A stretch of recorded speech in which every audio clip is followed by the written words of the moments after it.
talk about today? Well. One of those special times, grasshoppers, where it's just me and Mel, my best friend forever. I didn't know that's what BFF is, best friend forever. Did we say that when we were younger? BFF? No. How you doing? We still don't. I know. That's a shock. I wasn't prepared for just you and I, but I must admit when we are together, like I think it's like ham and eggs, salt and pepper, totally. Sonny and Cher, like just inseparable. Right. Stink on poop. Yep. So we're better. We have those other guys getting our way, right? Yeah, pretty much. The dynamic duo, Jack Sullivan says. That's right. Just like the old days playing together. Where's Nosey? Where's Nosey? Nosey. Negative Norm had to go up and get his daughter from college. So he's on his way up there to get her. So he was going to try to get on. Oh God, here we go. Oh, here we go. Our favorites. Here's your favorite that loves you. Ira. I'm here, so we have a show, Country Dick. And then my buddy. Oh no, Tommy, I feel sorry if that's going to be like talking to a statue today. That's not Doug. Listen, you and I are tight, but it really isn't. When the other guys are out of the way, it's pretty good. Hey, Danny, we get a lot accomplished. Yeah, we do. Yeah. Okay. So again, Ron's up to take his daughter. So I won't get into too much detail, but James Patrick will not be joining us any longer. For anybody that watched our show about, I think it's 3 weeks ago, Larry left early, and James had made a comment regarding a couple of players for the Winnipeg Jets that I felt, and I think most people felt, was just public knowledge. That somebody had watched the show when I got on Twitter, and James had to do some apologizing. I mean, he was asked not to go on the show any longer. So sad news. We will get a fourth, or maybe not. We'll maybe just get guests or something like that. Or maybe we'll get rid of Gresh altogether. Maybe we'll tell Gresh we cancel the show, and then you and I'll just keep on doing it. What do you think? It's a lot of pressure on me. I can tell you're just devastated by the whole thing. Yeah. Did you? I know you don't watch. Did you see the highlights in the Ranger game or anything last night? They played last night? Yes, they did. Oh wow. Well, no. So this is what happened yesterday. It was a nice day. It's men's night at one of the golf courses about 14 minutes from my house. So right.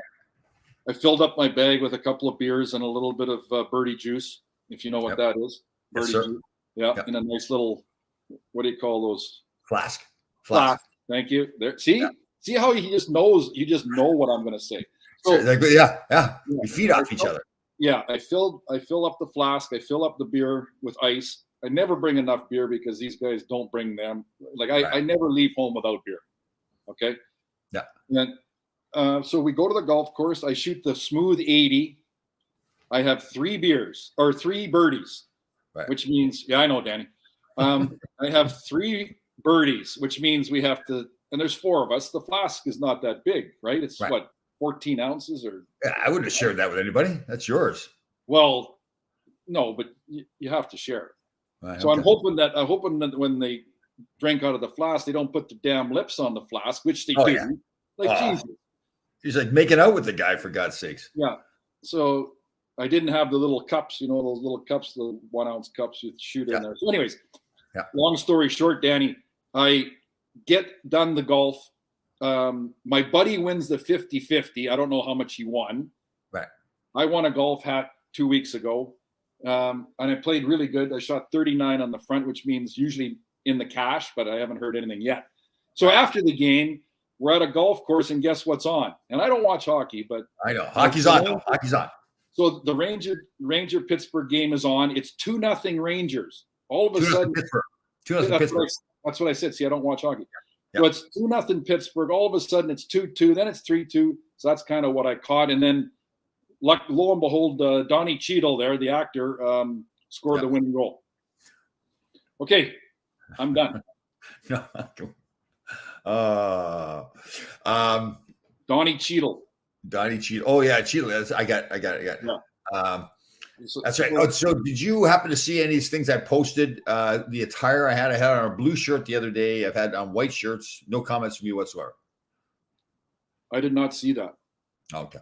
Somebody mentioned you didn't have all black on, so you had. Yes. Do you? Last Last night I had a pair of black pants, a tan, kind of a tan coat, a dark tan coat, a white shirt. Pretty stylish, actually. Pretty stylish. What we've seen that before. So the question I was going to ask you is your wardrobe limited to like two outfits? A lot of no. Pretty aggressive. Yeah. I was actually checking out some of the labels on it too, like Hugo Boss and Van Houston and all this kind of stuff. Like I was pretty proud of myself. Yeah. You learn a lot from this show. Yes, you do. Yeah. Actually, I am going to Pittsburgh tomorrow for the game. The Rangers will fly me into Pittsburgh for the game.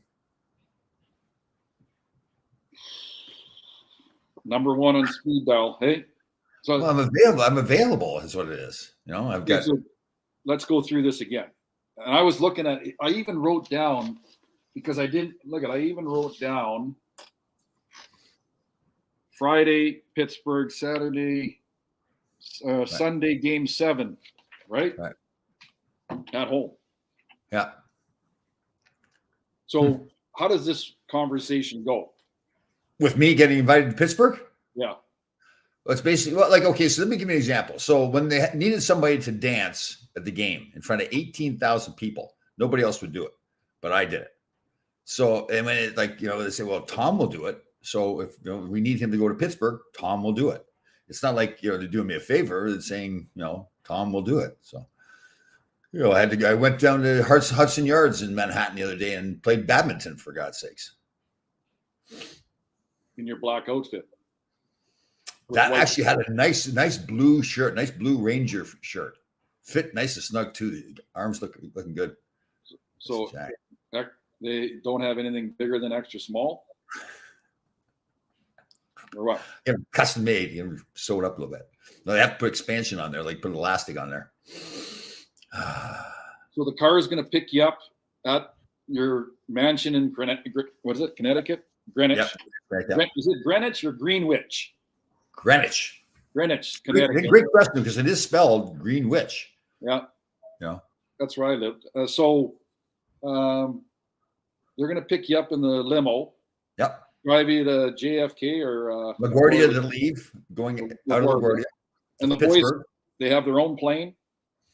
Yes, we have their own plane. Yes, I'm going. There's some, I think it's sponsors or fans that are going to the game as well. So my job is to entertain them. Well, see, that would have been perfect for me. You and I holding court. That's true together. Yeah, that would be good. You and I together. There's no question. On the way there, are you in the back of the plane where you're allowed to maybe have a cocktail and loosen up, or no cocktail? No drinking in public. Nope. Oh, yeah. Okay. That is the rule. No drinking and driving, no drinking in public. Because I saw that video today that your friend Steve Smith took of you when he got home from the golf course the other day. Did you see that online? No. He sent it to me. Yeah, you were having a hard time going to the men's room. Yeah. Well, you know what? That never happens to me. Never. You never get that. No, you never. So you can drink all day long, drink beer and everything like that. You never get inebriated. I've seen videos, but you have to stop. You have to know when to know your limit. Play within it. Right. I saw Ira here. Our buddy Ira posted that he has COVID. I don't know if that's accurate or not. Tom didn't tell. Jackie didn't tell Tom. I'm sitting next to him. Oh God. You just said you had COVID. You were whining about having COVID. Now you're sitting on the plane with me. That'll be a good little trip, eh? Does Ira contact you and show you pictures of his ex-girlfriends and stuff? Ira he's on Facebook, so he sends pictures of all the expensive Italian restaurants he goes to, and then he had a couple of girls on his arms. I don't know if those were. Right. He went out of his way at the game last week there to show me pictures of his ex-girlfriends. Pretty attractive. Must have cost him a lot of money. Ex-girlfriends. Let me see here. Are you in the stands? Yeah, we sit in the stands with everybody else. I did it about a month ago. I was in Pittsburgh too. Fans are pretty good.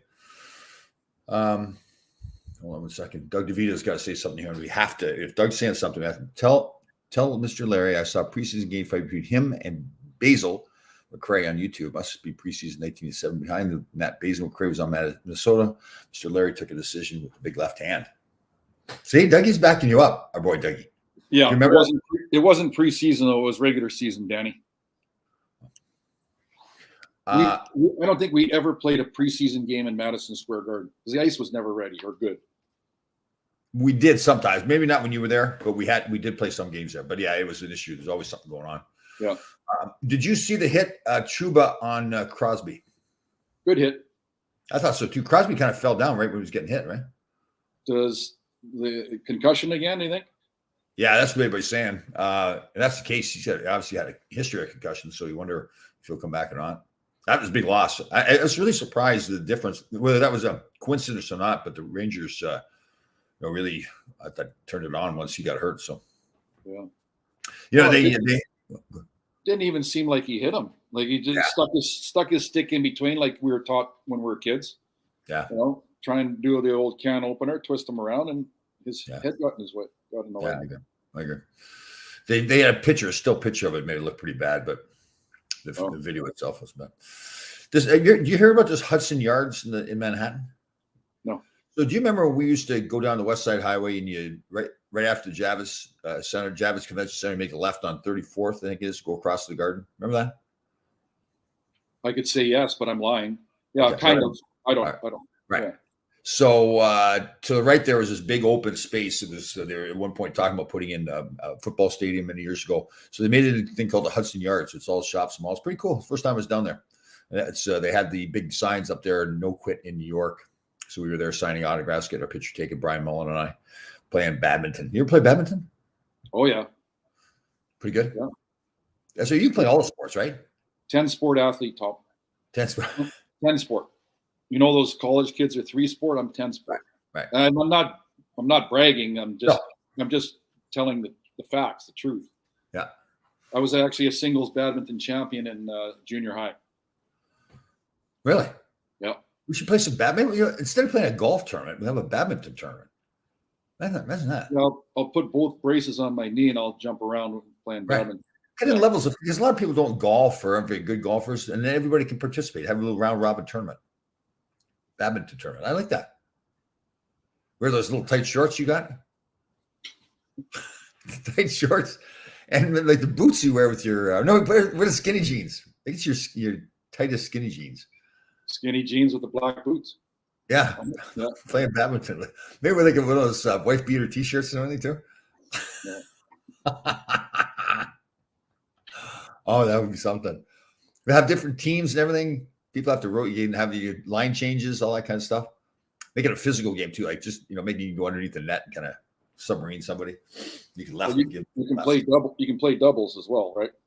Right, yeah. But I mean, we could have like a team of people. I have like 5 on each team, and you rotate in and out. You just have 2 guys on at a time. I think that's a pretty cool idea. Yeah. Write that down. So whenever you and Jackie get everything all set up for your trip. Well, I probably should have pushed it and come for a couple of the games in the playoffs, but couldn't fit it into my schedule. Yeah, I know. You're busy. Kind of busy, What are you wearing today? What do you got on for a shirt?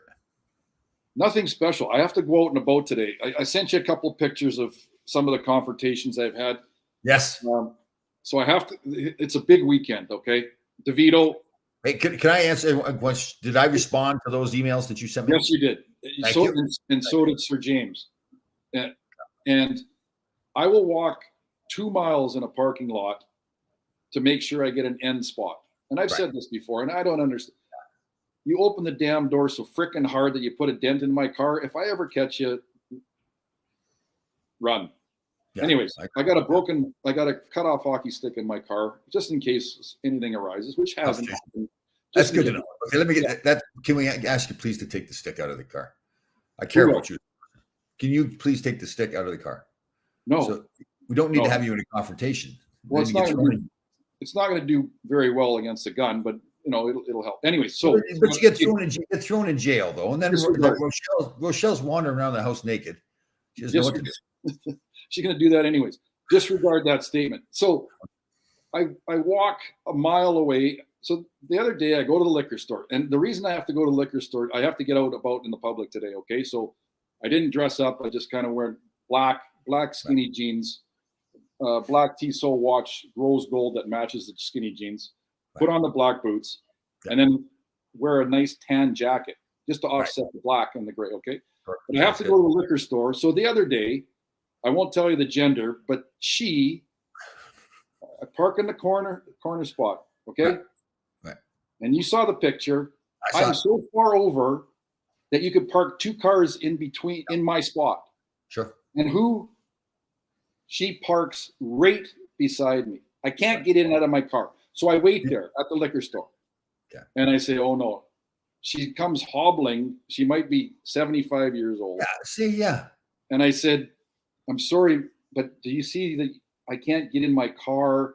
And she said, oh, I'm so sorry. And that was the end of it. Oh, nice. See, that was nice of you. Good job. Nice. Yeah. And I did it very, what's the word? Lightly, civilly. Yeah. What if it was a 40-year-old male?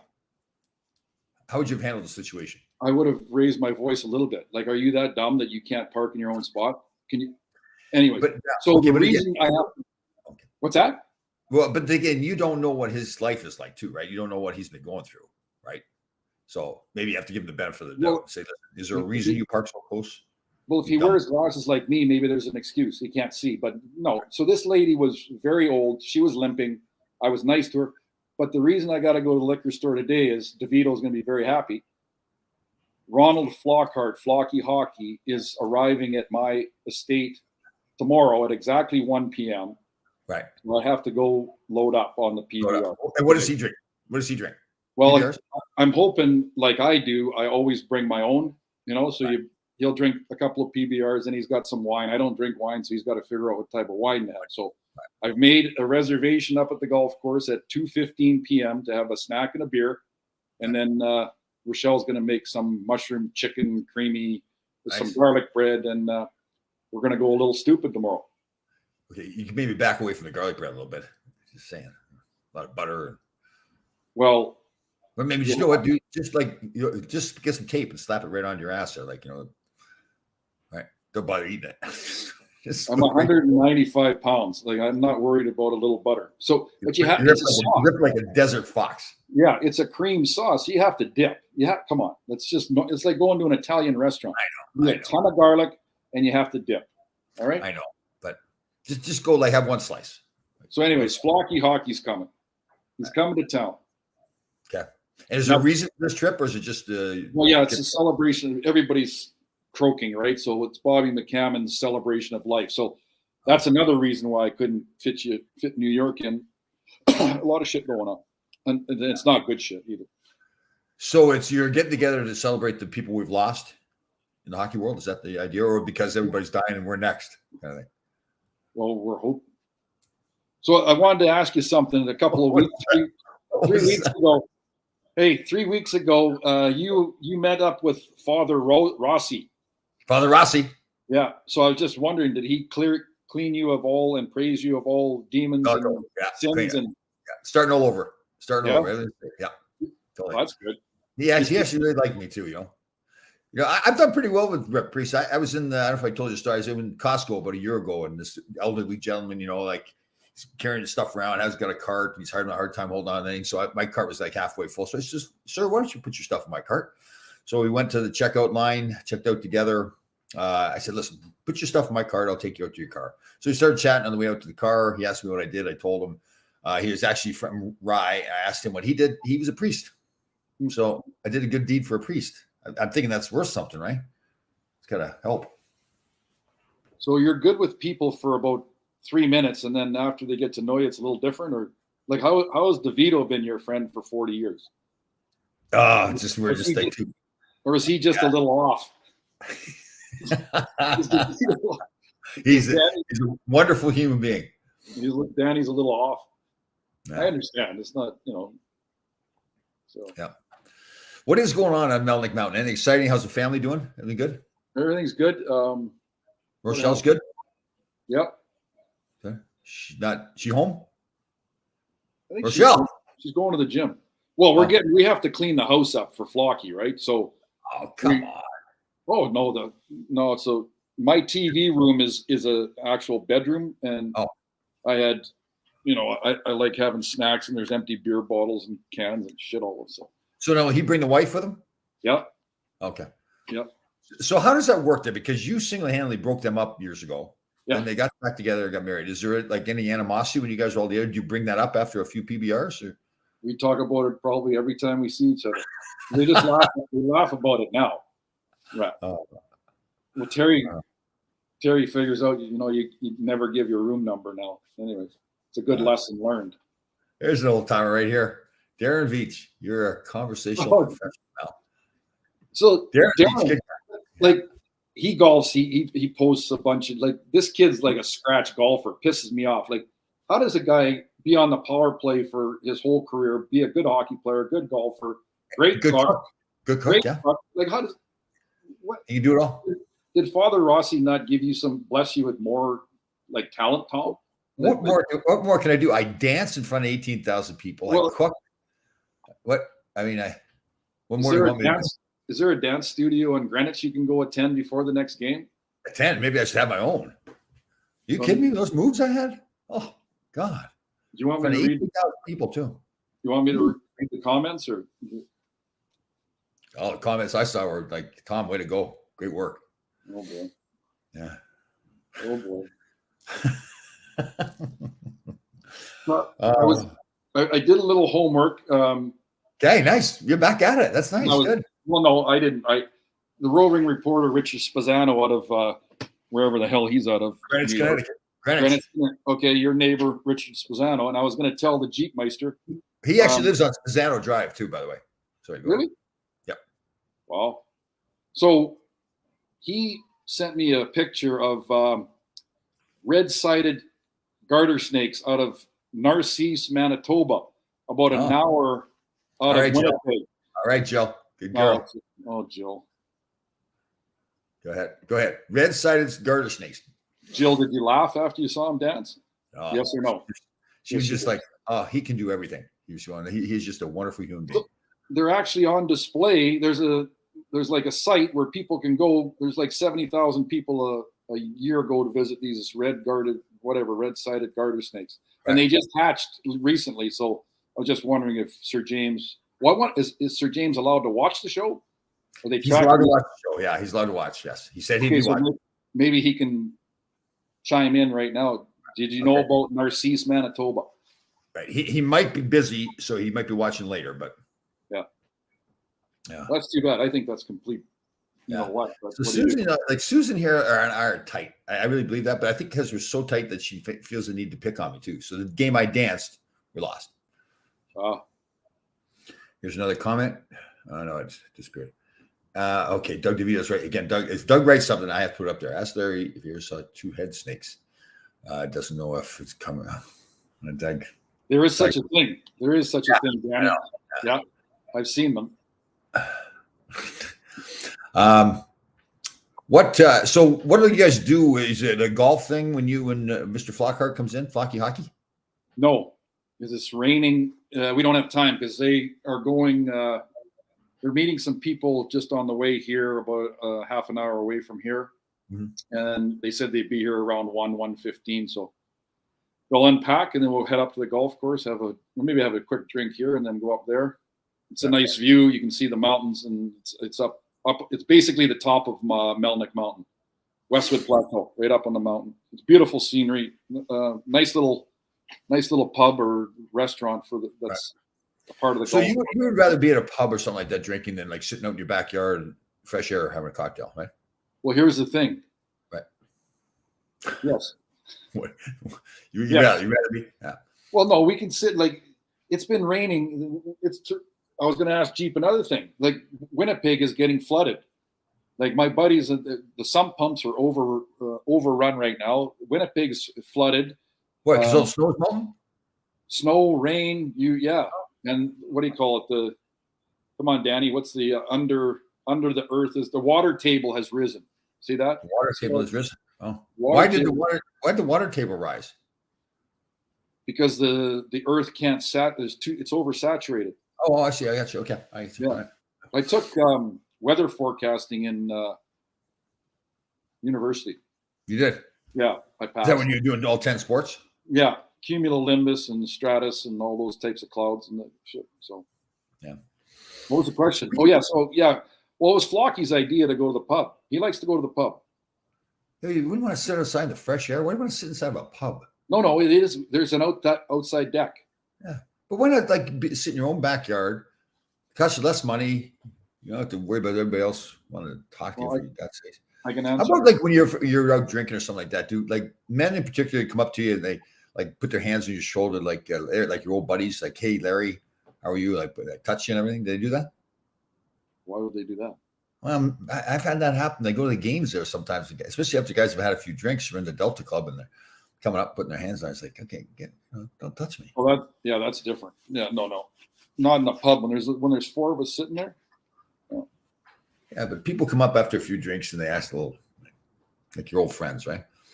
So what happens with Steve Smith while Flocky Hockey's in town? Does he participate in all this? I haven't talked to Steve in a couple of weeks now. Oh, let's get down. What's happened? Oh, no, I don't know. I just haven't had the need to talk to Steve Smith, my neighbor, not the Steve Smith that shot fucking his own net in 1986. You don't need anything from him? You don't need anything from him? So no. Where's Gretzky? So that's right. Gresh's daughter can't drive, or she just doesn't have a car? Doesn't have a car. She's a freshman up there, so I don't think she was allowed to have a car. Because I think pretty sure she's got one. She just wasn't allowed to have it on campus. Oh, that's typical. That's typical with the universities around here. Is that right? So everybody knows people are asking about Gresh. He's gone up. I won't say the school for privacy reasons, but he's gone up state to get his daughter from school. The parking would probably be atrocious, anyways, right? Parking fee, if there is around here.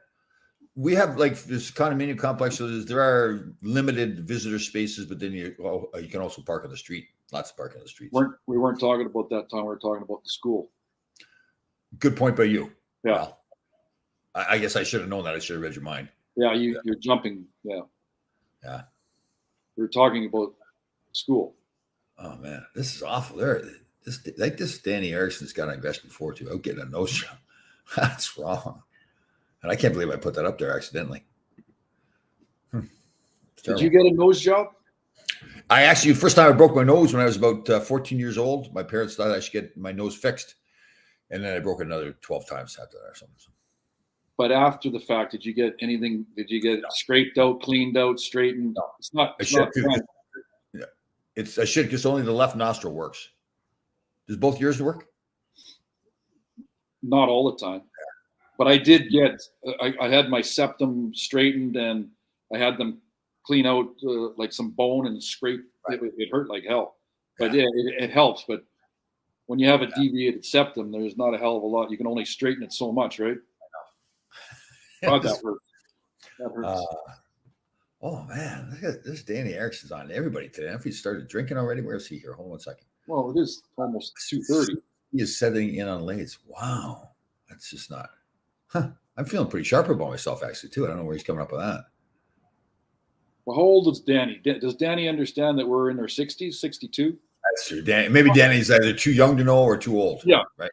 Yeah. Danny, how old are you? Pop it up there. Let's go. See what you got. You want to participate. You want to get in the kitchen. Going to handle the heat. What how are your kids doing? What was your daughter? Did she come back home or was that just a temporary little visit a while ago? That was just temporary for she came for Mother's Day. So that was good. Yeah. We had a good Mother's Day. Yep. Well, what'd you do? Did you take care of your wife, like cook and everything, or? Well, here's the thing. How much, Danny? I got to go on so my daughter flew from Abbotsford, which is about 40 minutes from here, Abbotsford Airport, right, to Winnipeg, because that's where her boyfriend is from. So I went and picked them. So Rochelle makes a reservation for 12:30 at the Cactus Club, which is about 20 minutes from our house. Actually, I never heard you talk about the Cactus Club before. That's a new place. No, this is a new place. Well, it's a chain as well as Earl's. Podwell knows all about Earl's. And so I picked them up and I tell Rochelle, I can't get back from Abbotsford and then get to Cactus Club in time.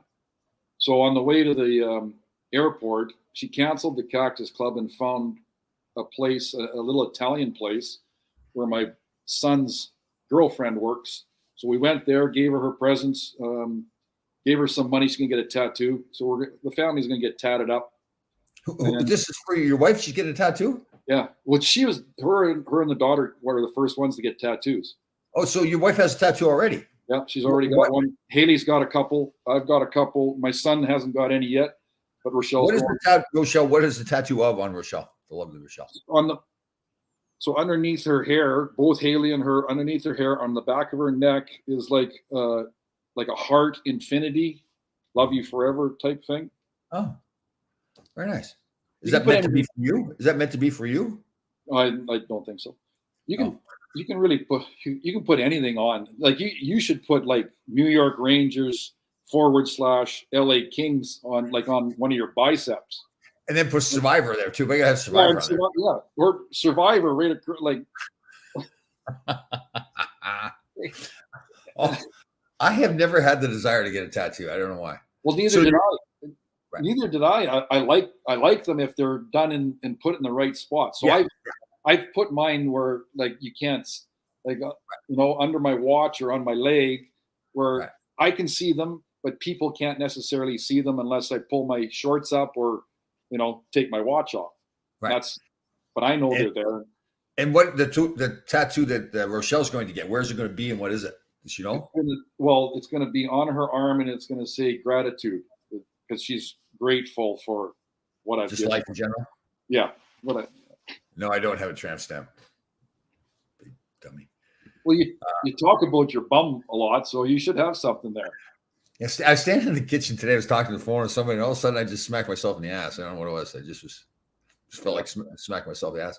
Felt pretty hard too. Bounced quarters off that thing. Yeah.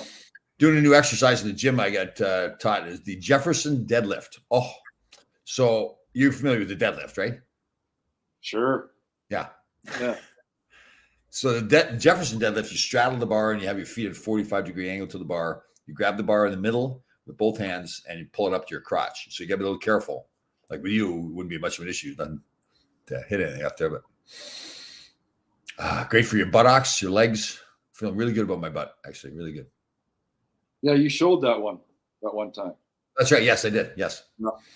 Yeah, I got to be better at it. One of those ones you get better. How about my sushi? Have you seen that? Can I finish with the weights? So, do you ever do like just a straight bench press, or are you doing all these?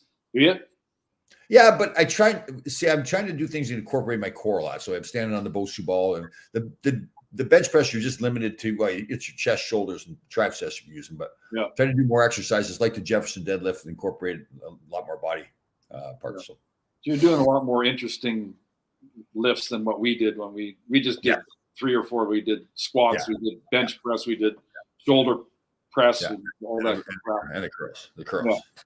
Yeah. A lot of those. But you don't do that in public. So how do you go to the pub and not do it in public? Don't go to the pub. You don't? No, I don't go to bars anymore. I sit in my back deck if I want to have a cocktail. The day's done a lot. Got up at 3:30, tried to change the world. Yeah, but when I come, I have to go to the pub because we have to see the city. We have to see the. Well, we go see the city. We have to talk to the people. Well, that's true. The people aren't coming to us. Well, they could. We could go. We all go to Todd's Point. Go to the beach like at 6 o'clock in the morning. Watch the sun come up. Hang out. That'd be fun. Yeah, it's a beautiful view. Magical. It's magical. Yeah.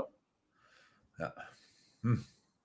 So what day when you go? Like I make lists. I've told you. Like everything I do, I got a list. Right. Paper, red, blue, black, orange. Well, and so like you separate by different colors, so you remember what. Like, just depends on what I'm doing. Like I'll cross shit out with an orange. I'll do blue. But so the question for you is, when you go shopping. Like when you go to Costco, because that seems to be the only place you go. H Mart is up there now too. It's either H Mart or Costco, depending on what we need. You go off the top of your head, or you make a list? No list, top of the head. Wow, that's impressive. I'm pretty good at knowing what I mean, sometimes if I've got like the Sunday meal going on, again, I cook for somebody special, and I need to make sure I got somewhat of a recipe. So I would be remiss if. And I didn't bring it up this time, but so how is that special someone on that special Sunday? How's everything going there? Oh, Larry. We don't talk about personal stuff like that. No, and she only comes on Sunday. You just said. What is wrong with you? No, that's a legit. Susan and Deborah Messerhausen and everybody, Kathy, they all want to know. Just a little. I missed James already. I thought he was your boy. So Billy ripped Sir James last week so bad. Hey, said he was giggling. Yeah, that was Billy.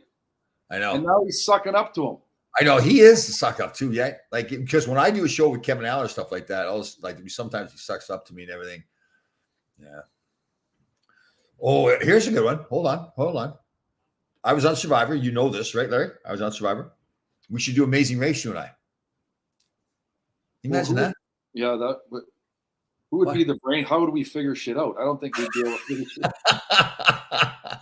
We're both intelligent guys. What are you talking about? 11 concussions each. We wouldn't figure shit out. Well, yeah, but so we make it just if one guy's stammering over there or something, just the other guy give him a smack in the head, just kind of wake him up a little bit.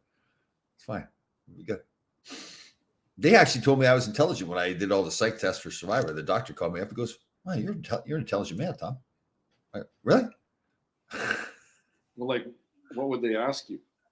Well, they did all kinds of these like tests. You do these psych tests. They give you shapes and objects to remember the names of and all this kind of stuff. It isn't necessarily just asking you questions. It's kind of mind games they have it in. Yeah. Put the naked pig in the round hole. Yeah, that kind of stuff. Yeah, you naked and afraid. Oh, Bill, jeez, what does the matter with him? I think somebody pooped in his cornflakes this morning or something. What's Billy doing nowadays? He's a retired fireman, right? Yes. Yep. Besides pissing James off. I don't know. Picking on people, obviously. He probably goes around to all different shows on the internet and like picks on people all the time. It's one of those guys. Here's a good question. So we got a little let's call this a little. We'll ask some questions here. So people fire away with your questions. Like, did we have any pregame rituals? Yes, lots of them. Right? I mean, usually it's day of the game, get up a certain time to go to have a little breakfast, go to pregame skates, have the same meal. Did you have the same meal all the time at your pregame meal? Well, remember when we first, like in the early 80s, we had to find our own restaurants. Yeah, you first started. Yeah. We didn't have, and then was it like 84, maybe 85? Yeah.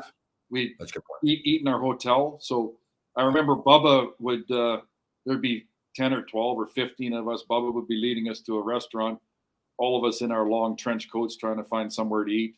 Yeah. I used to eat at 3:00. Did you really? Yeah. I ate in the early 80s. I'd eat at 3:00, which was way too late. Yeah. I mean, napping right then. Yeah. Yeah, exactly. So then we started eating around 12:30, 1:00. And I think it was basically pasta, chicken, steak. Yeah. In junior, I'd have pork chops, chicken, pizza. Yeah. Didn't matter. Anything. Chocolate chip cookies. Yeah. Totally. And if you played a shitty game, you'd change it up, right? And it had nothing to do with the food. Totally. Yeah. So I'd have the pasta with the butter and cheese on it, and then a piece of chicken. Then I always had to have dessert too, vanilla ice cream with chocolate syrup on it. Oh, yep. Man. That was a staple. You had to have that. Have a nice 3-hour nap, go back to the room. Have to have a roommate that wanted to nap at the same time. So you go back to the room, close the curtains up so it's pitch dark, turn the air conditioning on, cuddle up in bed there, separate beds, and have a nice 3-hour nap. Get up feeling fantastic. Oh. Yep. So I don't remember your physique back then. It's probably a little. Would you say that maybe you were fluffy back then? No, I was actually in pretty good shape now. Because remember, I'm about 230 right now. I played it between 205 and 210. So I was pretty lean. Like I look at old pictures of myself now. My face looks like it's like I just got out of a prison or something like that. Well, why would you ask? Our parents would say, well, God, you look gaunt, you look skinny, you look sick, you look. We were always run down, Well, I think too, for me to be quick enough, like I've got more muscle mass on me now than I did then. I get better muscle too. So I could have played at a heavier weight because I was like my legs are muscled better, despite what you say about them. Like pretty good actually. And got a pair of shorts on today too, by the way. And so we just had to be lean, like especially Herb Brooks. She'd have the fat test all the time and everything. And yeah. I think I was They didn't have the fitness testing in Boston from what I can remember, but I know that I was maybe 8%, 9% body fat. Oh yeah. Yeah. But I could never keep my weight on. I was like 188 to 195. If I was at 205, I think I could never keep it on, no matter what I did. Oh. No. So I guess that was lucky because I didn't have to do any extra bullshit like some of the guys had to. Did you understand training at all? Like what to do for training to keep yourself in shape? Did you know what to do? Well, we basically, I ran at night because I was in Winnipeg. I'd run at night because the humidity was like 98%. Right. So I'd run 2 or 3 miles at night. And then in the morning, I'd lift weights or do the circuit or what do they have? Universal. Yeah. Universal stations, right? Yeah. What do you call those freaking machines? Not Universal. Universal's one machine. But they had stations. You'd go do that and whatever. I remember a junior, so I was drafted by the Peterborough Petes, and Roger Nielsen was coach of the Peterborough Petes. So he was the first person. He sent me a training program. Man, I was like, I have no clue what to do. I must have been 15, 16 years old. Running out on the farm, running outside. I was starting to get shin splits. I didn't know what the heck it was. And then my father built a bench to do bench pressing. He had leftover kitchen countertop, so he shaved it down a little bit and put it on a little bench, and that was my bench for bench pressing. One of my first, no, this is not true. One of my first fights was with Marty. So it wasn't one of my first. I'd had a few already. That was actually a good scrap. That was good. Did you fight Marty ever? No. Because we, and not that this meant anything, but we roomed together in Halifax in the early 80s. So I think we were together for a month or whatever in the hotel. Right. So you knew each other. I kind of knew him, but and I never ran into him because I think that was one of his first 2 years, and I'd already started in 1980. So when he was in Pittsburgh when I fought him, I'd heard he was pretty tough, but he could, and I mean this as a total compliment to him. He couldn't skate. No. He was awful. But the only way he was going to stay in the league was by fighting every night. And I think the night before he'd fought Scott Stevens and he fought me. And every game we played after that, he'd come up to me like, nothing going on. He goes, Laidlaw, let's go. Because he needed somebody to fight. I'm not keeping you on the league. Yeah. So I guess one of Bill's boys here, he's asked a couple of times now, Jim Pavis. I don't know if he's your stepson or something, but no. Where did he play? Was he in Pittsburgh most of the time? Is that who he was? St. Louis. Was he? St. Louis, I think so. What? So obviously Bill's been sucking up to him too because he keeps bringing his name up. So, well, I was on 13 teams, so I think Jimmy and I played together somewhere. I'd have to look it up look it up. But that name is Bill says he's with the Blues and the Rangers. I don't remember him being with the Rangers, but Bill probably has got his file there, sucking up to his phone number and. Well, Bill's retired. Bill's retired. He's got nothing else to do. So he said before there he's working at pharma. He was retired from the fire department, but so he's double dipping. He's taking his fireman's pension and he's working. Yeah. How about Gallant running the Herb drills after Game 4?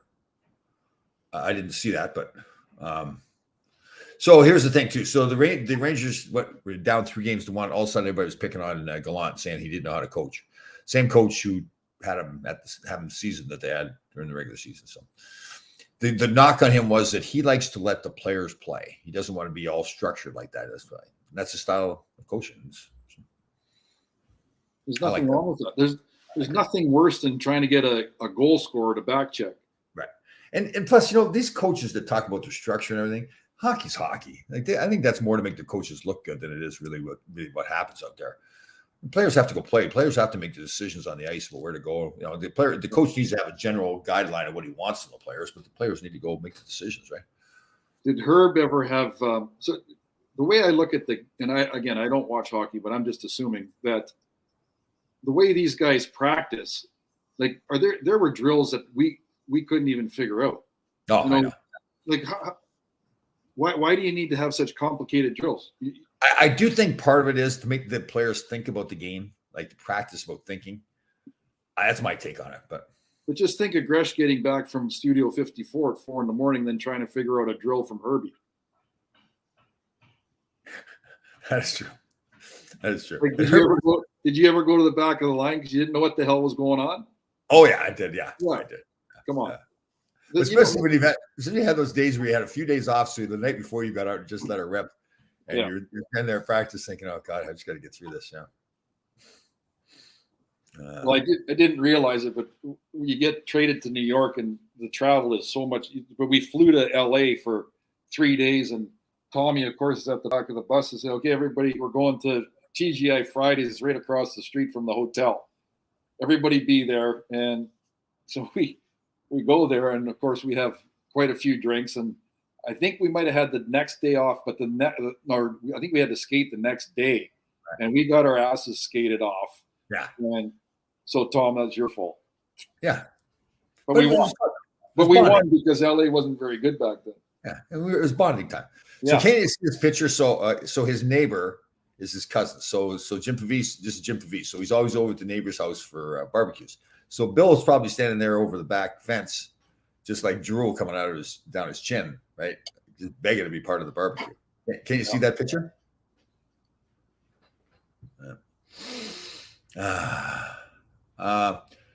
Okay, what do we think of Trouba's hit on Crosby? Clean hit. Yeah, already talked about that. Helen? Yeah. So last night is interesting too. So the Rangers put on their young guys Hedel, Lafreniere, and Capo Caco all on the same line, and they played well. Played really well together. That young line. Didn't they do that in Edmonton with the group? Was it Adam Graves? Didn't have a kid line there too in Edmonton? Was that Adam Graves? Graves, Martin Chelena, and Joe Murphy. That's right. Yes. Yeah. KLM or K. No. How does that work?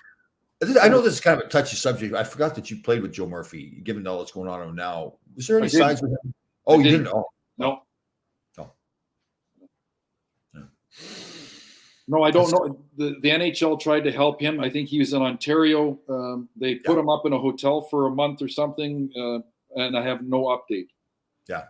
Yeah, he left supposedly. They'd gotten him the help. He was in there getting help, and he just didn't want to stay. Yeah. You can't. He's an adult. You can't make him stay. So, yeah. So this is a big story. Fleury is not playing tonight. Minnesota's down 3-2 to St. Louis, I believe. So Talbot, the former Rangers, net. That's a bit of a surprise series, but St. Louis has been there, and they know how to play. Yeah. They got some good veterans, great defense. That Parayko is unbelievable. Yeah. The surprise to me is the Dallas-Calgary series. I thought Calgary would have had a much easier time against Dallas, but give Dallas a lot of credit. Goaltending. Yeah. Both those goalies are playing well. Pittsburgh tomorrow. Oh, man. Do you want me to anybody say hello to? I'll see Pierre LaRouche there, Craig Patrick. Give Randy Hillier my number if he's up there. Yeah. Give Pierre my number. Yeah. Say to Mario, sorry for chopping you on the arm. On the power. Where do I see Paul Coffey again? What Paul Coffey's well, say freaking Coffey. Coffey's like Wayne. I phone them and they don't return the calls. Come on. Tell Coffey to freaking return his call. My call. Those guys are like that though, yeah. No, you're not that busy. It takes 2 seconds. I know. And they're living in the past too, right? I mean, we don't play hockey anymore. We're retired. So how many ex-Rangers are going? Alumni? 1. Oh, boy. Oh, boy. Well, you don't need more than 1 when I'm there. It's just I can cover it all. Does Jackie watch this show? She must be. Well, what time is it right there? It's like 3:00. So maybe she's on break and having a coffee and watching the show. But she's working. Yeah. Maybe I should move to Connecticut. Maybe I should move to Connecticut and live with you guys. Well, it would be easier. That's part of the reason I get invited to stuff because I can just jump on a train, get down to the city, or they can pick me up with a car. I can go to LaGuardia. Yeah. That's good. Why not? Yeah. I've got a few things. The Canucks have introduced a few golf tournaments and that, so it's starting up, but nothing like you guys. You guys do something every week. Yeah. We do something one or two a month only, or one a month. Oh, here we go. Koff was a good bud of mine when he played. Tell him Big Old Billy said hello. Oh, God. Big Old Billy. Big Old. He was a good buddy of yours. He is a good buddy of mine too. Doesn't return my calls. Had the pleasure of being in the same vicinity as Kotze the other day. Yeah. Oh, man.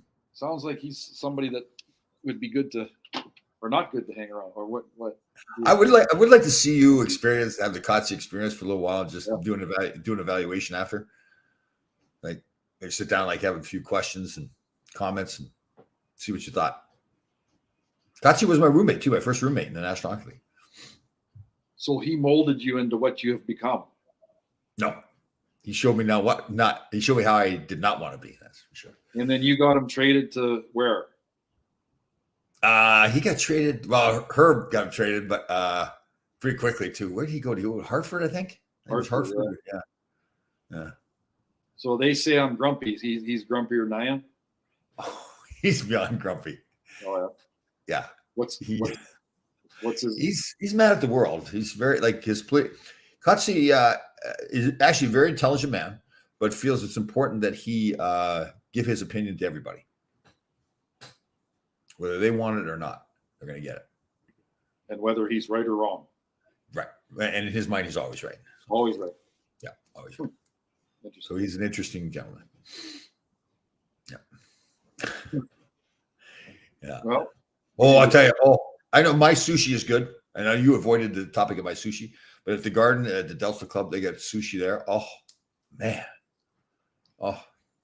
Would they give you a little basket to take home? I make my own sushi, Mel. I don't. No, but you wouldn't go to the Delta Club and say, "Hey, listen, can I take some of this home?" No, that's tacky. You can't do that. Yeah. You can't take food out of the Delta Club. Would Kotze? I had a big plate. I got you. He's sticking in his pockets and everything. Yeah. He has sushi in his pockets. Oh, God. He's a wonderful man. Could Wayne Gretzky score 92 goals in the National Hockey League today? Your opinion, Mel? I would say no. I agree. But I think he would get 70. Yeah. If Matthews can get 60, I think he can get 70, 75. It still is amazing because I'm sure maybe I was like this when I first played against Wayne too. A lot of the Rangers' problem, not all the Rangers' problems, but some of them were that they overplayed Crosby. So when Crosby would get the puck, they'd have like 2 or 3 guys go to him right away. Whereas, Gretz was saying, you need to concentrate. Somebody take Gretz, somebody take everybody else. Because those guys, like typically, Wayne wasn't going to beat you with a one-on-one play. Maybe Crosby could a little bit, but it's more like making sure like you're covering all the people he was going to pass to. So, well, I think I'll disagree with you a little because Wayne was faster than you thought. Yeah, he had more moves than you thought. He wasn't like Lemieux though, smooth and Lemieux was faster than you thought too. But Gretz would always look for somebody, but I guess he had enough moves where he could deke guys out, get in the open, and his shot was better than people thought as well. His shot was definitely better. The beating people one-on-one. I mean, I get he's an NHL player, but his strength definitely. I think you're saying the same thing. His strength was the passing, right? Like hitting Paul Coffey coming in, hitting Yeri Curry, Gretz turning up at the blue line there, and that's not thing. Gretz was getting interviewed. He was doing one of these fantasy games, telling the guy on the bench that he used to drink Coke on the bench. Did he used to? He would Diet Coke instead on the bench. I don't recall that. He was telling the guy, like, it seemed like it was a serious conversation. He says, I never got into those Powerade drinks and everything, so I drank Diet Coke. So. Well, I do know that he sometimes, and I don't know if this is true either, but he ordered a potato, like they bring him a potato during the game, and he'd eat a potato. Oh. He was hungry. I don't know. But that Louis Domingue, the goalie, the third-string goalie for the Penguins is playing. He was talking about some of the stuff he ate. The first game we went to, that triple overtime, how he was hungry and ate some spicy food and everything too. So. Yeah, saw that. Louis Domingue. What's Domingue? Is that an Asian name? Is that a Chinese or is that a French name? French. Asian French. Maybe it's a mixture. I think it's Dominique, but he just calls it Domingue. One thing about Gretz too, though, and I didn't realize this until he had a soccer background, so he'd play soccer. So he'd go out for a 4-minute shift, right? Power play, and then let's say it's a 4, whatever. Right. Take 10 seconds off and go right back out. Like his recovery was amazing. Right. One of the funniest scenes I've ever seen. We're in LA. Jay Miller's on the team. Do you know Jay at all? No. So Jay's a great guy. He's got a little bit of the goofy thing going on, like his humor's kind of a little goofy. So it was right at the end of the first period. We were playing well. Wayne had been out for one of those 4 or 5 minute shifts. We had a pretty veteran team, so all the guys are coming to the locker room saying what we should be doing. And Jay pipes up and says, "Well, we shouldn't be staying out for those 5-minute shifts." Oh, yeah. Obviously, he's talking about Wayne. Yeah. And we're like, "Oh, Jay, you didn't say that, did you?" So Wayne, and you know him, he typically didn't lose his cool, and he really didn't snap or like that. But he took his gloves and his stick, and he went over to Jay's stall. He says, "Listen, you take these out there if you think you can do any better." And we're all like, "Oh." Because Wayne doesn't usually get like that at all. But people don't usually say that kind of stuff to him either. And he tells Jay didn't know what to do. But Wayne composed himself. It wasn't long. It was 15 seconds or something. Went back and picked up his stuff. He said, "Come on, let's go." He laughed at him and everything. So we're like, Jesus. Oh, that was funny. Yeah. Jay Miller. Did you fight Jay? You fought him. I remember one time you fought him at the Garden, actually. Right? I don't remember that. No. I'm pretty sure you did. I remember watching that fight. Yeah, he was a game guy. He took on everybody. Took some punches in the head, kept going. Yeah. There's those. Yeah, I don't know how we've talked about. I don't know how they do it. That's just every day, every game. Yeah, those guys that fought like that back in the 80s and early 90s that fought all the time. Well, you did. I mean, far more than I did. But it's just like, oh man, like knowing every game you're gonna have to fight somebody. Yeah. It's interesting. Somebody counted the number of fights and said I had 47, which is not much. Those guys have 47 in a year. 50 in a year.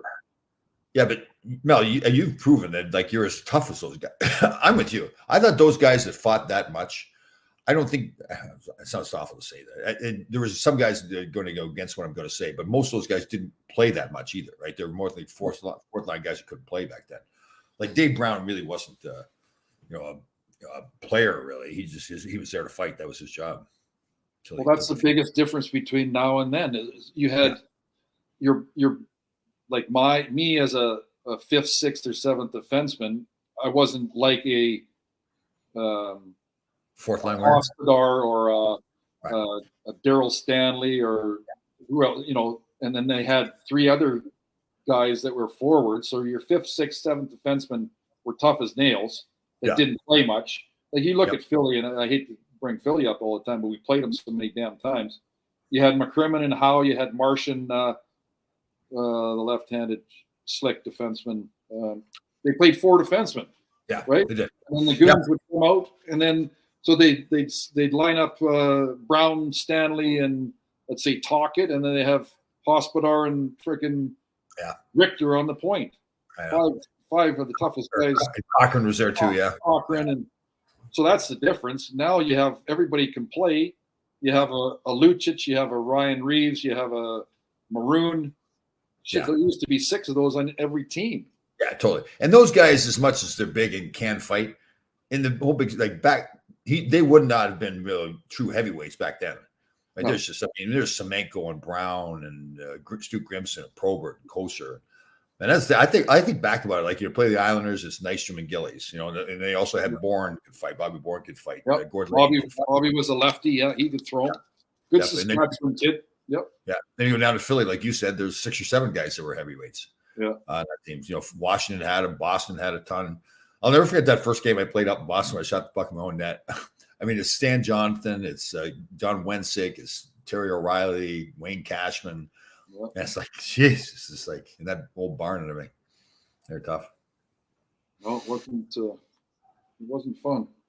Yeah, it wasn't. Yes. A lot of it was not fun. Yeah, you had to make a decision, right? Okay, what am I going to be? Am I going to be a guy that's can fight that just doesn't fight all the time, or going to be because, as you know, once you start fighting, they expect that all the time. If you stop fighting, then all of a sudden you've lost your drive for the game. That's the thing. Nobody ever told me to go. Well, I shouldn't say that. One time, Johnny Muckler came up to me and said, we're playing against Calgary, Battle of Alberta. Said, Larry, you should probably, be a little more aggressive tonight. But nobody ever touched me. And again, I'm 195 pounds. These guys, you look at like Lucic is 240. Yeah. Right. And the guys I fought were 6'3", 6'4", 6'5", and I was just dumb enough to do it because I was in a mood and I didn't want to play that night. I'll tell you, watching I told this before. Watching the video, one of the biggest things I saw from the YouTube video, like you had this attitude, like screw it, I'm just going to throw bombs. Yeah. I love that. I've watched that fight with Brown a few times, and it's just I can tell you had that look in your face. No, throw it. I'm just going to boom. I'm throwing the. Amazing what you'll do when you're scared. I didn't think you're being humble. You didn't look scared at all. I was really proud of you for that. I was watching like, because I forgot about that. I knew I remembered the fight, but I just, watching it again. Let's go. There you go. Same thing when I suckered Robert Pickard there at John. Did I sucker him or what? Oh, well, he deserved it. You don't. Yeah. Yeah, it was either him or me. If I didn't do something, I shot the puck in my own net the night before. So if I let him butt end me, that was going to be the end of my career. I felt so. Yeah. He had to go. Different mindset back then, that's for sure. Like every shift you're playing for a job, every shift you're playing, like for me, especially for the first 3 years, I remember Edmonton's in Philly and somebody dumped the puck out, goes past. It's like I went down like as a shortstop. I was a shortstop in baseball. I go down to try and stop the puck. What does it do? Bounces away from me, over my stick, and one of those dickhead Sutters goes in and scores. Right. Well, the next day in the paper, Sather says, "Oh, Melnick's probably a little bit too nervous, and he's maybe not ready for the NHL." Like that really helps your confidence, Right. But back in those days, they're probably he thinks he's challenging you, right? But yeah, he doesn't. Whatever. Hey, well, 2 days later, I'm in the American League. So the writing's on. Give the kid a chance, or don't say it in the paper. Come and talk to me. I know.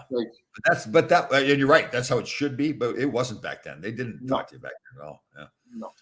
So, you get to New York and I basically, I think it was Helene Elliott or somebody comes up to me and says, "Hey, I'm playing for a job, and what happened in Edmonton and Boston is all bullshit. And anything you read there was a bunch of lies and blah, blah, blah."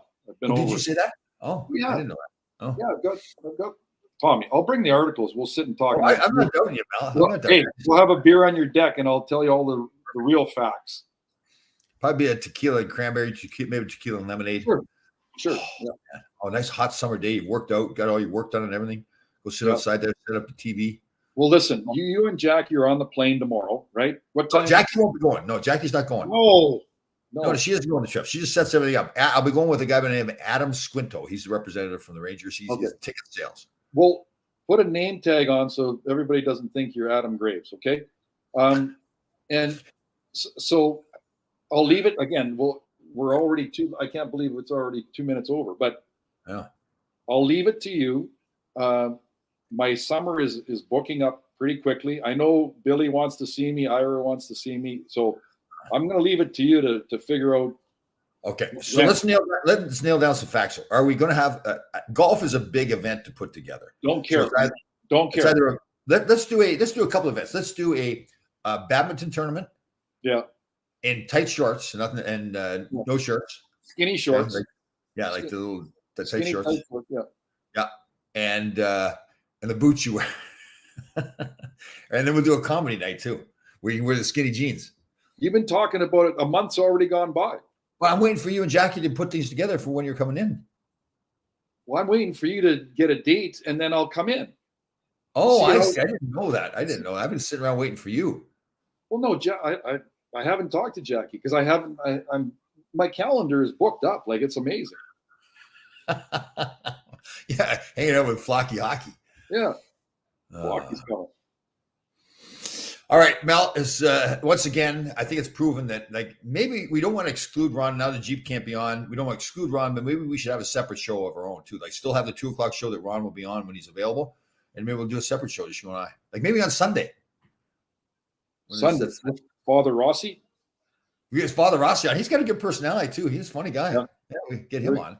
I don't think we should swear religion. That would be interesting. That him and I and you talking religion. I don't know anything.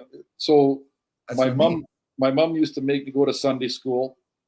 I had to wear a suit, tie and everything every Sunday. And the only thing I could say to her, "Mom, I'm missing Sunday football. I don't want to go." So wouldn't that be something though? We got on with Father Rossi and we talked a little religion, the 10 Commandments. I was told the other day that I already broke the first. You got to believe in God or something. What's the first one? You have to believe in God. Oh. Yeah, so. I don't think we want to go that deep. Do we? It would be interesting though. I'm gonna send a text to or a message to Jackie. Okay. I'm gonna say, listen, I know you talk to Tom probably 3 times a day. And we'll try and figure something out.